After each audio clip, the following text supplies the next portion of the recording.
News room में mask पहनने की मजबूरी नहीं है, लेकिन आपके सामने आने से पहले और बुलेटिन के बाद भी मैं हर वक्त मास्क में रहता हूं, क्योंकि फिलहाल मास्क ही जान बचा रहा है और जान है तो जहान है।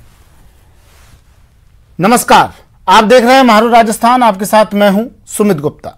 कहते हैं सावधानी हटी दुर्घटना घटी, और देख लीजिए वही हुआ। कोरोना एक बार फिर पैर पसार रहा है। कारण लापरवाही मास्क पहनने और सोशल डिस्टेंसिंग को लेकर। अगर कोरोना से जीतना है तो यही सबसे जरूरी हथियार है, क्योंकि आप सुरक्षित तो सब सुरक्षित। इसलिए मास्क पहनने और 2 गज की दूरी का कड़ाई से पालन करें, ढिलाई से नहीं। चलिए अब 1 बजे की बड़ी खबरों पर नजर डाल लेते हैं। बुलेटिन में आज बात करेंगे कोरोना की बढ़ती रफ्तार की, जो बेकाबू हो गई है। हालांकि प्रदेश सरकार कोरोना को लेकर एक्शन में आ गई है और सरकार ने लोगों से अपील की है कि मिलकर ही कोरोना को भगाया जा सकता है। इसके साथ ही बात करेंगे हल के लिए हल्ला बोल की, जहां बताएंगे आपको शराब के लिए कहां कहां लोगों ने मोर्चा खोल दिया है। दिखाएंगे आपको कैसे महज 7 सेकंड में एक पानी की टंकी धड़ाम हो गई। इससे पहले सीधा आपको ले चलते हैं, गृह मंत्री अमित शाह संबोधित कर रहे हैं। और हथियारी ग्रुपों के खिलाफ लड़ाई को तीव्रता के साथ आगे बढ़ाना और उसको अंजाम तक ले जाना। दोनों मोर्चों पर दोनों सरकारें मिलकर मक्कमता के साथ लड़ रही है। देश के प्रधानमंत्री मोदी जी ने ये पूरी लड़ाई को लॉजिकल एंड तक ले जाने के लिए भारत सरकार की प्रायोरिटी पहले से ही तय की हुई है। मैं आज छत्तीसगढ़ और भारत की जनता को विश्वास दिलाना चाहता हूं कि ये जो घटना हुई है, इसके बाद ये लड़ाई और तीव्र करेंगे और ये लड़ाई को हम निश्चित रूप से विजय में परिवर्तित करेंगे। जो जवान शहीद हुए हैं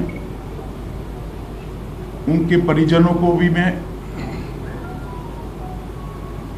ये बात कहना चाहता हूं कि आपके भाई ने, आपके पति ने, आपके बेटे ने जो देश के लिए सर्वोच्च बलिदान दिया है, उसको देश कभी भुला नहीं सकता।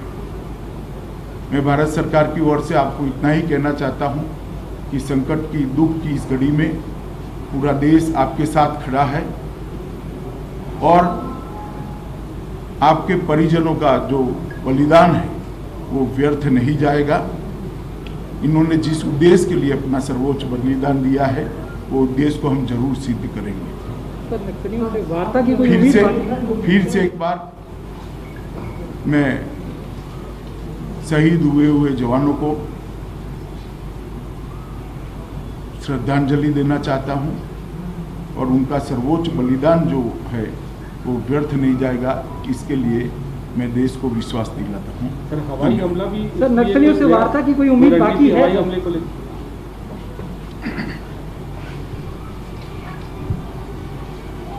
अभी जैसे गृह मंत्री जी ने आप सबसे चर्चा की। चलिए बढ़ते हैं अगली खबर की और। खबर बाड़मेर से। बाड़मेर में 3 लोगों की मौत, 2 बेटियों के साथ एक मां ने खुदकुशी कर ली। टांके में कूदकर मां ने जान दे दी। मामले की जांच में अब पुलिस जुट गई है। पुलिस टीम मौके पर पहुंची, शवों को अस्पताल की मोर्चरी में रखवाया और जांच की जा रही है। बड़ी खबर बाड़मेर से। 2 बेटियों के साथ मां ने की आत्महत्या।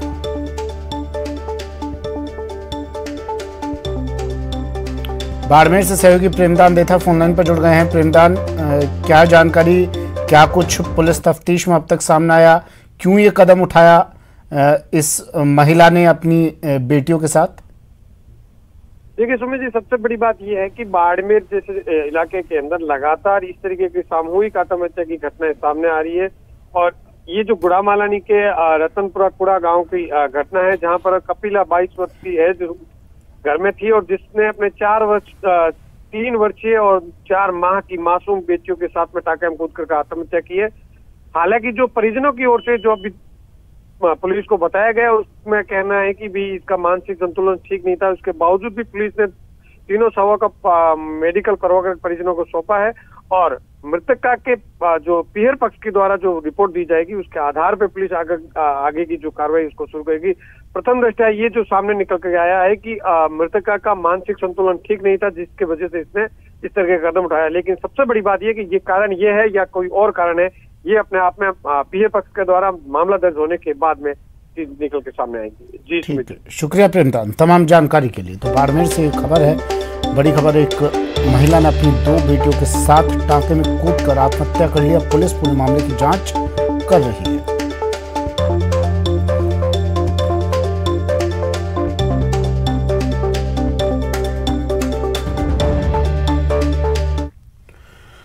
खबर उदयपुर से। उदयपुर के गिंगला थाना क्षेत्र में मासूम के साथ हैवानियत का वीडियो वायरल हुआ है। वीडियो में हॉस्टल का वार्डन मासूम को नंगा कर उसे बर्बरता से पीटता हुआ नजर आ रहा है।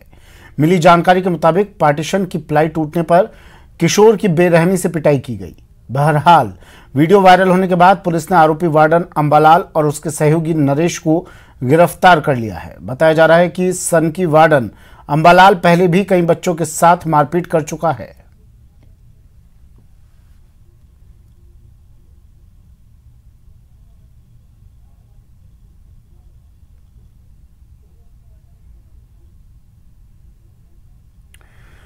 टोंक के सआदत अस्पताल में एक कांग्रेसी पार्षद और उसके बेटे ने मामूली विवाद में हेल्पर रविंद्र कुमार के साथ मारपीट कर डाली। हेल्पर रविंद्र का आरोप है कि डॉक्टर के राउंड के चलते वार्ड का गेट बंद था, लेकिन नगर परिषद के वार्ड पार्षद अताउल्लाह और उसका बेटा जबरदस्ती वार्ड में घुस गए और उसके साथ जमकर मारपीट कर डाली। पीड़ित वार्ड हेल्पर का आरोप है कि वार्ड पार्षद और उसके बेटे ने मारपीट के दौरान अस्पताल के सरकारी दस्तावेज भी फाड़ डाले। पीड़ित हेल्पर मामले की जांच पड़ताल शुरू कर दी है।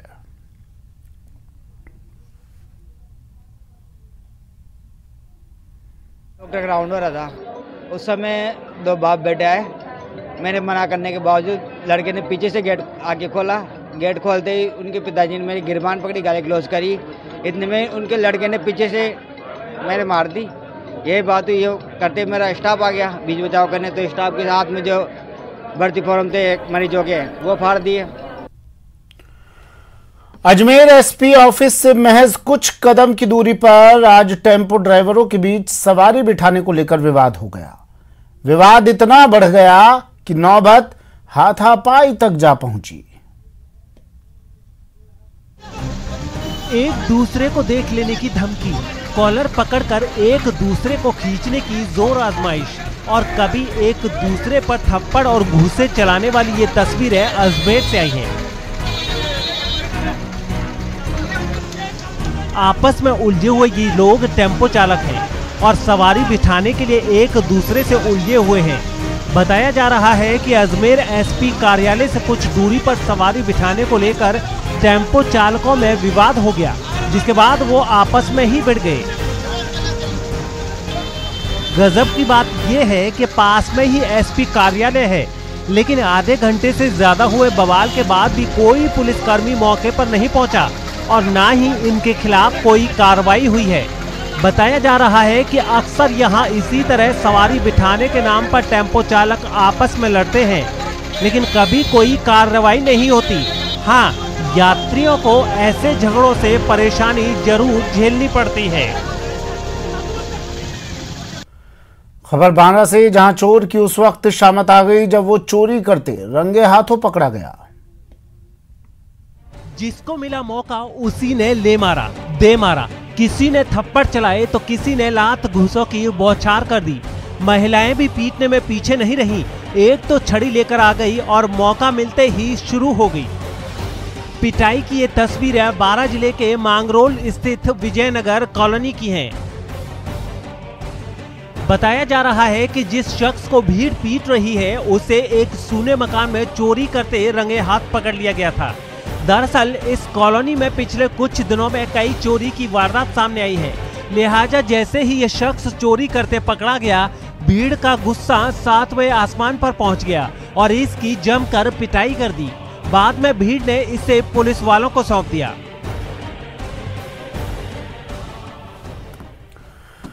खबर उदयपुर से। उदयपुर के भिंडर कस्बे में क्षतिग्रस्त पेयजल सप्लाई की बड़ी टंकी को आज ध्वस्त कर दिया गया। अब यहां पर 3 लाख लीटर पानी की क्षमता वाली नई टंकी का निर्माण होगा। ये टंकी करीब 35 साल पुरानी थी, जो 6 महीने पहले क्षतिग्रस्त होकर टंकी की छत अंदर धंस गई थी। इससे नगर के विभिन्न क्षेत्रों में कम दबाव से पेयजल सप्लाई हो रही है। स्वीकृति जारी होने और टेंडर प्रक्रिया होकर कार्य आदेश जारी हो गए, जिसके तहत विभाग के कर्मचारियों की देखरेख में पुरानी टंकी को ध्वस्त किया गया। अब यहां पर नवीन टंकी का निर्माण शुरू होगा। ये करीब 6 महीने में बनकर तैयार हो जाएगी।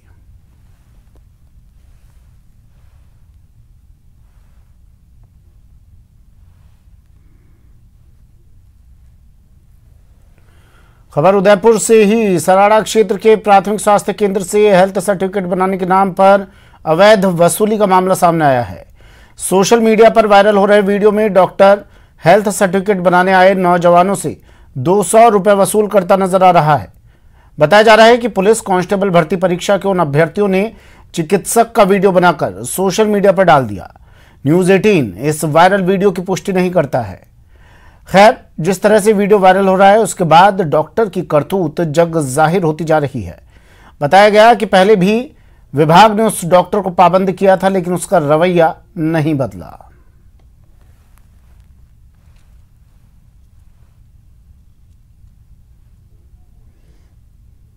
हम हेल्थ वो फिटनेस सर्टिफिकेट बनवाने के लिए टोकर हॉस्पिटल गए 12:30 बजे के आसपास। तो वहाँ पे जो डॉक्टर साहब मिले, हमने बोला सर्टिफिकेट पे साइन करने। उन्होंने बोला 1-2 घंटे वेट करें, तो उधर बैठो। तो हमने थोड़ी देर उधर बैठे, टाइम पास किया। फिर हमने 2:30 बजे के आसपास वापस गए, तो उन्होंने बोला थोड़ी देर और बैठो। थोड़ी देर हमारा टाइम पास करवाया 12:30 बजे से 3 बजे तक। फिर 3 बजे उन्होंने बोला कि आ जाओ क्वार्टर में मेरे पीछे पीछे। तो हम उनके पीछे पीछे क्वार्टर में गए। तो वहाँ पे हमने 3 सर्टिफिकेट पे साइन करवाए। और फिर साइन करके उन्होंने बोला कि 200 रुपये मेरा चार्ज है। तो हमने 200 रुपये उनको दिए और उन्होंने हमारा 3 घंटे तक टाइम वेस्ट करवाया, टाइम पास करवाया। तो हमने पहले ही हमारे को पता चल गया कि कुछ गड़बड़ होगी, तो हमने वीडियो रिकॉर्ड कर दिया और 5 मिनट का वीडियो हमारे पास सबूत के तौर पर पड़ा है। हनुमानगढ़ जंक्शन पुलिस के हाथ पैर फूल गए हैं, क्योंकि बाल सुधार गृह से जो 3 बाल अपचारी फरार हुए हैं, उनका अब तक कोई सुराग नहीं लगा है। नाकाबंदी के बावजूद पुलिस के हाथ खाली हैं। दरअसल एक बाल अपचारी ने गार्ड को पेट दर्द की शिकायत की थी। गार्ड ने मेन गेट खोलकर उसको दवाई दी और इसी दौरान वो 2 और अपचारियों के साथ फरार हो गया। फिलहाल पुलिस तीनों की तलाश में जुटी हुई है।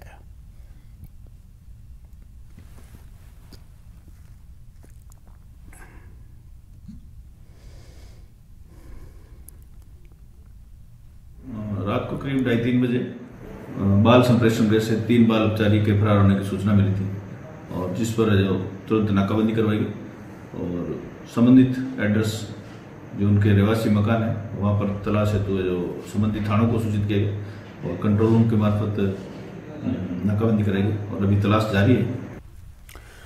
अब आपको रफ्तार का ऐसा कहर दिखाते हैं जिसे देखने के बाद आपके रोंगटे खड़े हो जाएंगे। दिल दहला देने वाली ये तस्वीर नागौर की है, जहां मोना जांगड़ नाम की स्कूल टीचर की स्कूटी को पीछे से आ रहे एक तेज रफ्तार डंपर ने टक्कर मार दी। इस हादसे में मौके पर ही मोना जांगड़ की मौत हो गई। बताया जा रहा है कि मोना जांगड़ रोज की तरह स्कूटी से अपने स्कूल जा रही थी। तभी जिला मुख्यालय की तहसील कार्यालय के सामने जोधपुर हाईवे पर पीछे से आ रहे एक तेज रफ्तार डंपर ने उनकी स्कूटी को जोरदार टक्कर मार दी। इस टक्कर से मोना डंपर के टायर के नीचे आ गई और मौके पर ही उनकी मौत हो गई। ये पूरा हादसा पास लगे एक सीसीटीवी में भी रिकॉर्ड हो गया। रिकॉर्ड हुई तस्वीरों से साफ पता चलता है कि डंपर चालक की लापरवाही की वजह से ये हादसा हुआ है।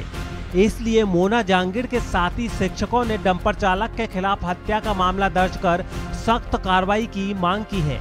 आपको बता दें कि मोना राजकीय उच्च प्राथमिक विद्यालय गोवा खुर्द में कार्यरत थी और वो RAS की तैयारी कर रही थी।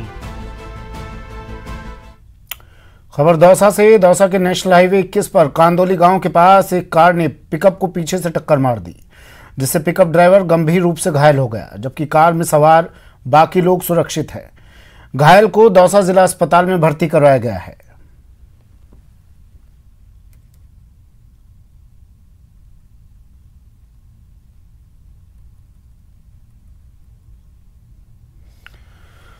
पाली से भी एक ऐसी ही खबर आई, जहां रास थाना के श्री सीमेंट परिसर में गर्म राख से 8 मजदूर झुलस गए। हादसा रविवार शाम का बताया जा रहा है। झुलसे मजदूरों को रास के अस्पताल में भर्ती करवाया गया, जहां से प्राथमिक इलाज के बाद उन्हें ब्यावर रेफर कर दिया गया। रास थाना पुलिस ने जांच शुरू कर दी है।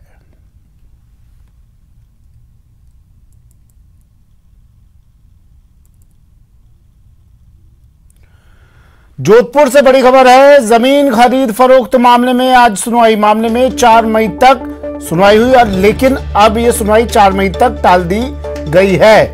कोविड के चलते अधिवक्ता केटीएस तुलसी नहीं आ सके, इसलिए 4 मई तक की सुनवाई टाल दी गई है, अगले महीने तक। केटीएस तुलसी वाड्रा की ओर से पैरवी कर रहे हैं। ईडी की अर्जी पर आज सुनवाई नहीं हो सकी। आरोपियों की गिरफ्तारी पर फिलहाल रोक जारी रहेगी। रॉबर्ट वाड्रा मामले पर सुनवाई होनी थी आज, लेकिन केटीएस तुलसी के न आने के चलते आज इस मामले पर सुनवाई नहीं हो पाई और अगली तारीख 4 मई मिली है। 4 मई तक सुनवाई को टाल दिया गया है। अधिवक्ता केटीएस तुलसी नहीं पहुंचे कोविड के चलते। वाड्रा की ओर से पैरवी कर रहे हैं केटीएस तुलसी, लेकिन कोविड के चलते वो नहीं आ पाए, जिसके कारण अब सुनवाई 4 मई तक टाल दी गई है और तब तक आरोपियों की गिरफ्तारी पर रोक जारी रहेगी। ब्रेक के बाद स्वागत है आपका। बढ़ते हैं अगली खबर की ओर। खबर दौसा से है। दौसा जिले के गांगंदवाड़ी गांव में पिछले 6 दिनों से ग्रामीण वाइन शॉप के खिलाफ प्रदर्शन कर रहे हैं। गांव की सरपंच धर्मा देवी मीणा धरना प्रदर्शन का नेतृत्व कर रही हैं। ग्रामीणों का कहना है कि जब तक शराब के ठेके को हटाया नहीं जाएगा तब तक आंदोलन जारी रहेगा। सरपंच ने मांगे नहीं माने जाने की सूरत में सड़क जाम की चेतावनी दी है। कई दिनों से धरने पे बैठी हूँ और प्रशासन हमारी एक नहीं सुन रहा है। आबकारी विभाग भी सोया हुआ है और मेरे साथ और भी ग्रामीण लोग हैं जिनमें रोष व्याप्त है और अगर हमारी मांग पूरी नहीं हुई तो हमारा आंदोलन जारी रहेगा। और मैं चेतावनी दे रही हूँ कि हमारी मांग पूरी नहीं हुई तो रोड को और जाम करेंगे। डूंगरपुर पुलिस ने बिछीवाड़ा थाना क्षेत्र के शीशोद के पास बियर से भरी बोलेरो कार को जब्त किया है। जिला पुलिस अधीक्षक सुधीर जोशी की ओर से जिले में अवैध शराब तस्करी के खिलाफ अभियान चलाया जा रहा है। इसी के तहत जिला स्पेशल पुलिस टीम को मुखबिर के जरिए सूचना मिली कि एक बोलेरो से अवैध शराब गुजरात ले जाई जा रही है, जिस पर पुलिस टीम ने नेशनल हाईवे 48 पर शीशोद के पास नाकाबंदी कर बोलेरो से 44 पेटी बियर जब्त कर ली। टीम ने जब्त शराब और आरोपी को बिछीवाड़ा थाना पुलिस को सौंप दिया। पुलिस ने आबकारी अधिनियम के तहत केस दर्ज करते हुए जांच शुरू कर दी है।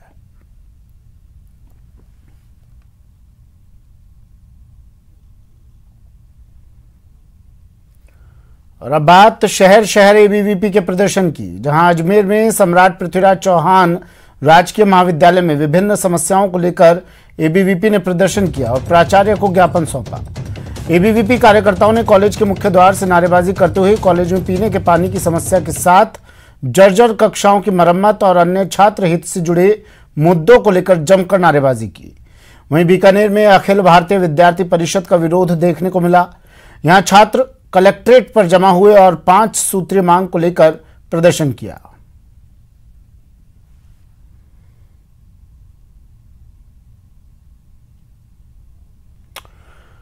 खबर दौसा के धनावड़ गांव की, जहां महिलाएं जमीनी विवाद को लेकर कलेक्ट्रेट पहुंची, लेकिन एक अनोखे अंदाज में महिलाओं ने अपने हक के लिए मोर्चा खोला और कनक दंडवत लगाते हुए कलेक्ट्रेट में प्रवेश किया और एसपी कार्यालय तक पहुंची। चिलचिलाती धूप में महिलाएं कनक दंडवत लगाते हुए नजर आईं। इसके बाद उन्होंने पुलिस अधीक्षक के नाम ज्ञापन दिया।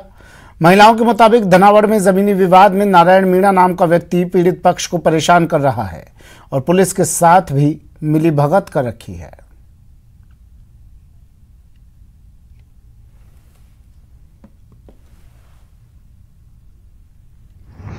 महिलाएं कलेक्ट्रेट पहुंची हैं और यहाँ एसपी कार्यालय पर इस तरह कनक दंडवत लगाती हुई अंदर जा रही हैं और न्याय की गुहार लगा रही हैं। इन महिलाओं में की काफ़ी सारी मांगे होंगी, अभी हम इनसे बात करते हैं। एक महिला से हम बात कर लेते हैं कि किस तरह की समस्या है आपको, क्यों इस तरह कनक दंडवत लगा रहे हो, पहले ये बताओ। समस्या यह है, हमको मकान नहीं बनवा दे रहा।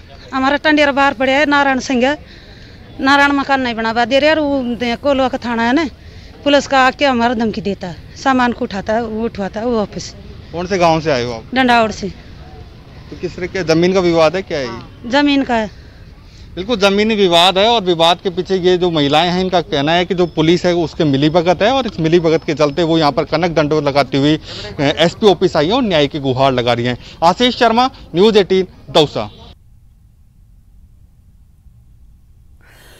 आशीष मेरे सहयोगी दौसा से फोन लाइन पर जुड़ गए हैं। आशीष, ये तस्वीरें हम दिखा रहे हैं दर्शकों को, ऐसा तो होगा नहीं ना कि इनको परेशानी हुई, इन महिलाओं को ये तुरंत इन्होंने ये रास्ता अपनाने पर इन्हें मजबूर होना पड़ा? इन्होंने इससे पहले शिकायत की होगी, सुनवाई नहीं हुई होगी, उसके बाद इन्हें कदम उठाना पड़ा होगा? बिल्कुल निश्चित रूप से करीब 2 वर्षों से ये जमीनी विवाद चल रहा है और जमीनी विवाद में जो ये जमीन खरीदी गई थी ये इनके ही पैतृक संपत्ति थी, उन्होंने खरीदी थी वर्ष 1999 में, लेकिन उसके बाद में भाइयों का आपस में विवाद पैदा हो गया और एक पक्ष इस पे मकान बनाना चाहता था लेकिन दूसरा पक्ष विवाद खड़ा कर रहा था और इसी के चलते यह विवाद पिछले कुछ दिनों से चल रहा था। जो ये ग्रामीण महिलाएं थी इनका कहना था कि इनको मकान बनाने नहीं दिया जा रहा है और पुलिस भी एक तरफा कार्रवाई कर रही है। इन्होंने पुलिस पर भी मिलीभगत के आरोप लगाए हैं और इसी वजह से ये सभी जो महिलाएं हैं ये दौसा जिला मुख्यालय पर पहुंची हैं और यहाँ पुलिस अधीक्षक अनिल कुमार से मिली हैं और उन्होंने यहाँ ज्ञापन सौंपा है। ज्ञापन के माध्यम से पुलिस पर मिलीभगत का आरोप लगाया है। यह पूरा मामला कोलवा थाना क्षेत्र के धनावड़ गांव का है। ऐसे में अब जो महिलाओं ने परिवाद दिया है उस परिवाद के आधार पर अब जांच की जा रही है कि इस पूरे मामले में सच्चाई क्या है, पुलिस की मिलीभगत है या नहीं है और ये जमीन का विवाद कितना पुराना है और इसका समाधान क्या है। जी ठीक है, शुक्रिया आशीष तमाम जानकारी के लिए।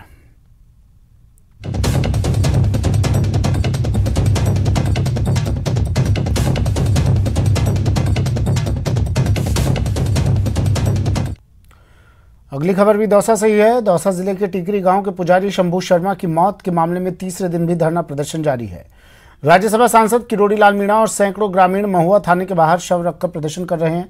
सांसद किरोड़ी लाल मीणा का आरोप है कि पुजारी शंभू शर्मा मूक बधिर थे, जिससे भूमाफिया ने जबरन तहसील ले जाकर जमीन की रजिस्ट्री करवा ली। बेशकीमती जमीन की रजिस्ट्री के बाद बीमार पड़ा शंभू शर्मा की SMS अस्पताल में मौत हो गई थी। मीणा ने आरोपियों के खिलाफ कार्रवाई की मांग की है। आज धरने का दूसरा दिन हो गया और हम मांग पत्र सरकार को प्रस्तुत कर चुके। एक दूसरी FIR हमने और दे दी जिसमें भूमाफियाओं और तहसीलदार के खिलाफ हत्या का मुकदमा थाना महुआ ने दर्ज कर दिया। हमारी मांग है कि हत्यारों को गिरफ्तार किया जाए और जिन्होंने फर्जी कारस्तानी करके करोड़ों की जमीन कोडियों को भाव में दे दी उनको गिरफ्तार किया जाए, तहसीलदार को सस्पेंड किया जाए। खबर जिंसों की खरीद में देरी से मचे बवाल की। FCI की ओर से समर्थन मूल्य पर की जा रही जिंसों की खरीद की गति धीमी होने और किसानों को सरलता से टोकन उपलब्ध नहीं होने के विरोध में आज पूर्व विधायक भवानी सिंह राजावत भामाशाह अनाज मंडी के खरीद केंद्र पर पहुंच गए और वहां उन्होंने FCI के अधिकारियों के समक्ष नाराजगी जाहिर करते हुए खरीद सीमा बढ़ाने, खरीद केंद्रों पर हो रही व्यवस्थाओं को दुरुस्त करने की मांग को लेकर धरना दे दिया। राजावत ने चेतावनी दी कि जिंसों की खरीद की गति जल्द नहीं बढ़ाई गई और खरीद सीमा में बढ़ोतरी नहीं की गई तो किसानों के साथ भामाशाह अनाज मंडी केंद्र पर आंदोलन करेंगे। इस दौरान संवाददाता शाकिर अली ने लिया मौके का जायजा।